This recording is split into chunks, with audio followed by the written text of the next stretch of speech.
মাধ্যমিকের কতগুলো কোশ্চেন আমি তোমাদের বলে দিচ্ছি, খুব ভালো কোশ্চেন আসতে পারে।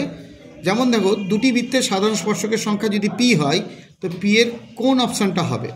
দেখো, আন্দাজে আমরা হয়তো বলে ফেলি, আমি বলে দিচ্ছি যে আন্দাজে না বলে একটু ভেবে দেখা উচিত।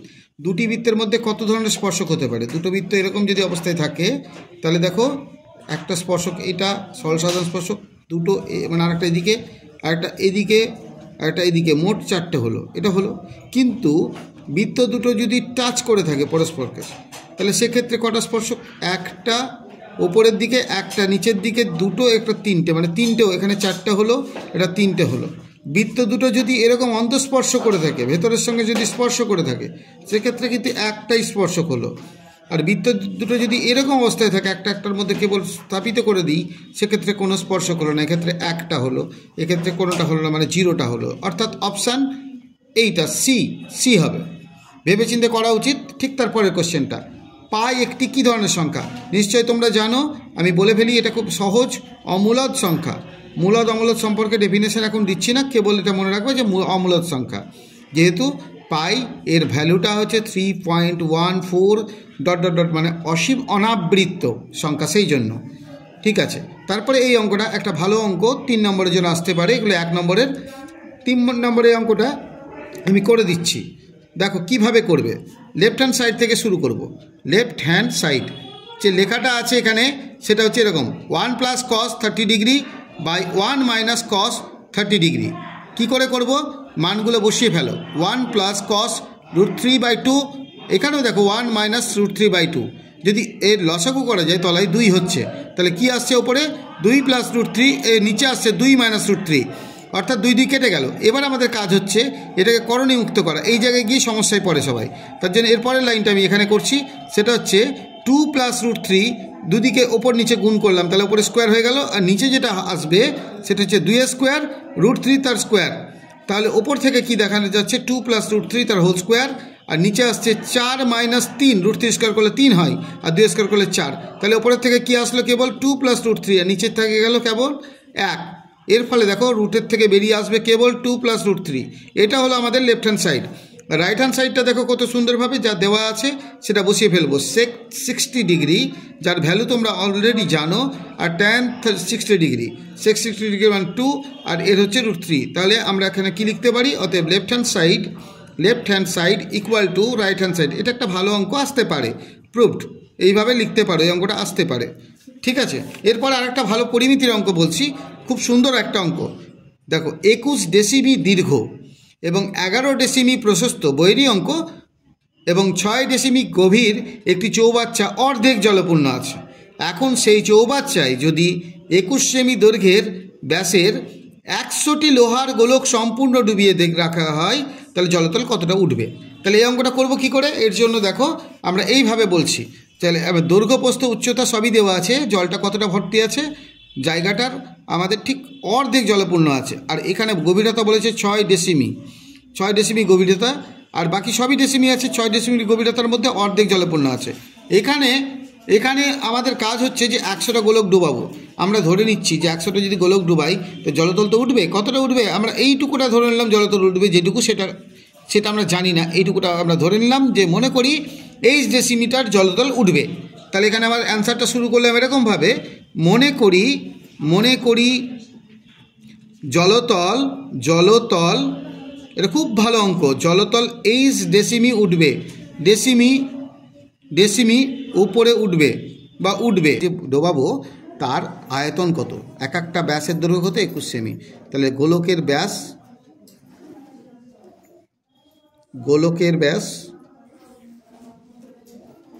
ব্যাস দেওয়া আছে 21 সেমি। এটাকে আমরা ডেসিমিতে করে নেব, যেহেতু ওগুলো ডেসিমিতে আছে। তাহলে ডেসিমি করলে 2.1 ডেসিমি। ব্যাসার্ধ হলে অর্ধেক হয়ে যাবে। তাহলে শর্তানুসারে 100টি গোলকের যে বলের যে শর্তানুসারে কী হচ্ছে, 100টা গোলকের যে আয়তন আর 20 ডেসিমি জলের আয়তন সেম। তাহলে এবার কী করব? 21 × 11 × H, দ্যাটস ইকুয়াল টু 100টা গোলক। একটা গোলকের কত আয়তন? 4/3 পাই আর কিউব। আর বলতে এটা ব্যাস যদি হয়ে থাকে, ব্যাসার্ধ এটা অর্ধেক, কিউব, এটা সমান। আমাদের কাজ হচ্ছে এবার এখানে এইচের ভ্যালুটা বার করে নেব। এইচের ভ্যালুটা কী করে বার করব? 100 গুণিত এই যে 4, এটা পায়ের জায়গায় লিখব 22, তলায় লিখব 7। তার আগে দেখি এখানে 3 আছে, এই 7টা এখানে লিখলাম। আর এখানে কত আছে? 2.1, 3 বার লিখব। 2.1 না লিখে আমি 21 লিখে ফেললাম, তাহলে 3টে শূন্য নিচে হয়ে যাবে। আচ্ছা, এখানে 2 আছে 3 বার, মানে কত হচ্ছে? 8 হয়ে যাচ্ছে, বা 3 বারই লিখো। আর এই যে এখানে 21 আর 11 এদিকে নামিয়ে দিলাম। তাহলে এখানে কি দেখছে? এই কাটাকাটিগুলো আমরা করে ফেলবো কি করে? দেখো, সহজ পদ্ধতিতে এবার কাটাকাটি করো। এটা কাটলে হচ্ছে 10। আচ্ছা, এখানে 11 আর এই 2 মানে 22, এই 22 কেটে গেল। এখানে এই 21টার সঙ্গে কেটে গেল। এই 3 আর 7 এই 21-এর সঙ্গে কেটে গেল। এখানে 2 গুণিত 4 এই 4-এর সঙ্গে কেটে গেল। তাহলে উপরে কেবল আছে কত? আছে 21, নিচে হলো 10। তাহলে অ্যান্সারটা হচ্ছে 2.1। তাহলে জলতল কতটা উঠবে? অতএব জলতল 2.1 ডেসিমি উপরে উঠবে, ডেসিমি উপরে উঠবে বা উঠবে, এই হচ্ছে অ্যান্সার। এত সহজে করা গেল এবং খুব ভালো একটা অঙ্ক। উপপাদ্যর কথা এবার বলি। অবশ্যই তোমরা পিথাগোরাসের উপপাদ্য মানে 49 নম্বর উপপাদ্যটা এবার আসার চান্স আমার মতে খুবই বেশি। আর তারপরেই রাখছি আমি 34কে। এই দুটো উপপাদ্য এবার আসার চান্স সম্ভাবনা সব থেকে বেশি। আর আরেকটাভাবে তোমরা যদি ভাবো যে সদৃশ কোণীগুলোই কেবল করে ফেলবো, অর্থাৎ 48, 49 আর 50 আমি এখানে লিখেছি এরকমভাবে। তো প্রথমে আমি 49 রাখছি, তারপরে 34, তারপরে 50, 48 এবং 33। এই কটা করলে আমার ধারণা অবশ্যই পাবে, দুটোই পেয়ে যাবে। আচ্ছা, প্রয়োগের কথা বলি। প্রয়োগের এই পাতার অঙ্কটা, যেমন 252 পাতার টেক্সট বুকের 18 নম্বর প্রয়োগটা, এবং 259 পাতার 5 নম্বর এক্সারসাইজের প্রবলেমটা, এবং 289 পাতার 12 নম্বর এক্সারসাইজটা, এবং 126 পাতার দুটো দিয়েছিলাম 9 এবং 12, খুবই ইম্পর্ট্যান্ট, এবং 133 পাতার 4, এগুলো আমি সব করে দিয়েছি। তো তোমাদেরকে পারলে আমি এখন 259 পাতার যেটা করা আছে আমি তোমাদের বুঝিয়ে দিচ্ছি, আর বাকিগুলো পারলে আমি ডেসক্রিপশানে দিয়ে দিব, দেখে নিতে পারো। আর সম্পাদ্যর ক্ষেত্রে যেবার বলছি, অবশ্যই যেটা ইম্পর্টেন্ট সেটা হচ্ছে সম্পাদ্য দুটো বিষয়ের মধ্যে থেকে থাকবে, একটা তো দুটো দেবে, একটা করতে হবে। যেমন দুটি বাহুর মধ্য সমানুপাতি নির্ণয় করো, অর্থাৎ দুটো বাহু কীরকম দিতে পারে? 6, 7 মানে এই তো 6, 7 42 হয়ে যেতে পারে। সেটাকে আবার বলা যেতে পারে জ্যামিতিক পদ্ধতিতে বর্গমূল নির্ণয় করো, যেমন 2√7 বা √21। 2√7 মানে হচ্ছে 28, এই 2টা ঢুকে গেলে 4 ঢুকবে। এইরকমভাবে যে কোনোটাই দিতে পারে।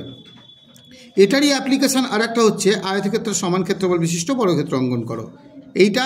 আর অবশ্যই এবছরের জন্য এই অন্তর্বৃত্ত, আমি আগের ভিডিওতে ভুল করে বাই চান্সলি পরিবৃত্ত বলা হয়ে গেছে, কিন্তু এটা অন্তর্বৃত্ত এবছরের জন্য খুবই ইম্পর্টেন্ট, ঠিক আছে। আর আরেকটা কথা বলি, উপপাদ্য আমি পিথাগোরাসের প্রমাণ করে দিয়েছি, তোমরা লিঙ্কটা ডেসক্রিপশানে পেয়ে যাবে।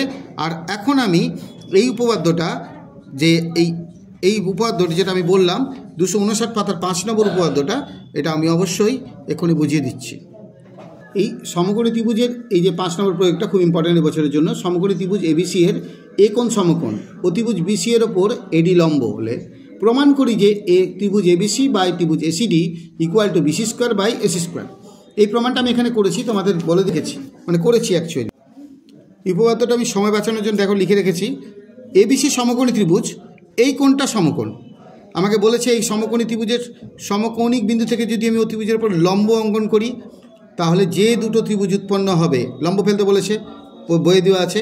তাহলে এটা যে দুটো ত্রিভুজ উৎপন্ন হবে তারা তোমরা নিশ্চয়ই যেন সদৃশ, আমরা আগে করেছি, অথবা এটাও তো প্রমাণ করেছি 48 নম্বর উপপাদ্যতে, যে কোনো একটা ত্রিভুজ তার মূল ত্রিভুজের সঙ্গে সদৃশ। তাহলে সেটাও তো এবছরের জন্য ইম্পর্টেন্ট। তো এইটা আমরা লিখে ফেলেছি অঙ্কের ভাষায়, এটা একটা ত্রিভুজ যা দেওয়া আছে, এটা দেওয়া ছিল।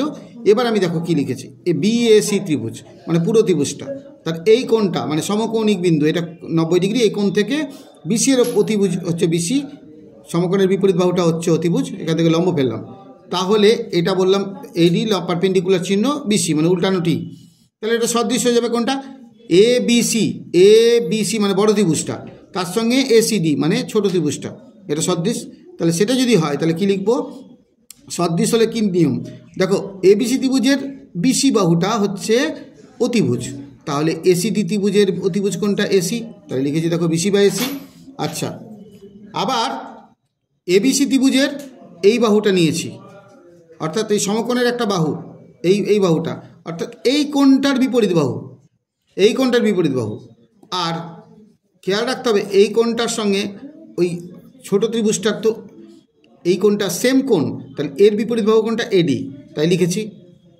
তারপরে আর কোণটা বাকি থাকলো বড় ত্রিভুজের এসি বাহু লিখেছি।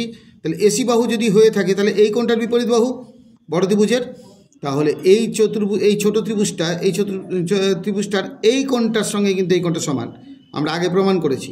তাহলে এই কোণটার বিপরীত বাহু কোণটা সিডি, তাহলে সিডি লিখেছি। এবার আমরা এখান থেকে যে শর্তটা পেলাম, মানে প্রথমটার সঙ্গে শেষটা যদি সমান করি তাহলে কি পাবো, এসি স্কোয়ার সমান বিসি ইন্টু সিডি, এটা পেয়েছি। এবার বলো, এইটা আমাকে বার করতে বলেছে, এবিসি ত্রিভুজ আর এসিডি ত্রিভুজ, লিখে ফেললাম। এবিসি ত্রিভুজের ক্ষেত্রফল কি হাফ, দেখো এবিসি ত্রিভুজের ক্ষেত্রফল হাফ, ভূমি বিসি, উচ্চতা কোণটা এডি, ঠিক আছে, তাহলে তাই লিখলাম। আচ্ছা, আর এসিডি ত্রিভুজ মানে এই ছোট ত্রিভুজটা, এর ক্ষেত্রফল কি হাফ, ভূমি মানে কোণটা সিডি, উচ্চতা কিন্তু এডি, তাই লিখেছি। হাফ হাফ কেটে দিলাম, এডি এডি কেটে গেল, তাহলে বিসি বাই সিডি হলো। এবার আমি কি করলাম, উপর নিচে বিসি গুণ করলাম, তো উপরে বিসি গুণ করলাম, নিচেও বিসি করলাম, উপরে বিসি স্কোয়ার চলে এলো, কিন্তু নিচে কী এলো, বিসি ইন্টু সিডি। আর এই বিসি ইন্টু সিডি মানে এক, আর শেষ রিলেশন থেকে কী পেয়েছি, বিসি ইন্টু সিডি মানে স্কোয়ার, তাই এখানে স্কোয়ার এসি স্কোয়ার বসিয়ে দিলাম, তাহলে এটা প্রমাণ হয়ে গেল।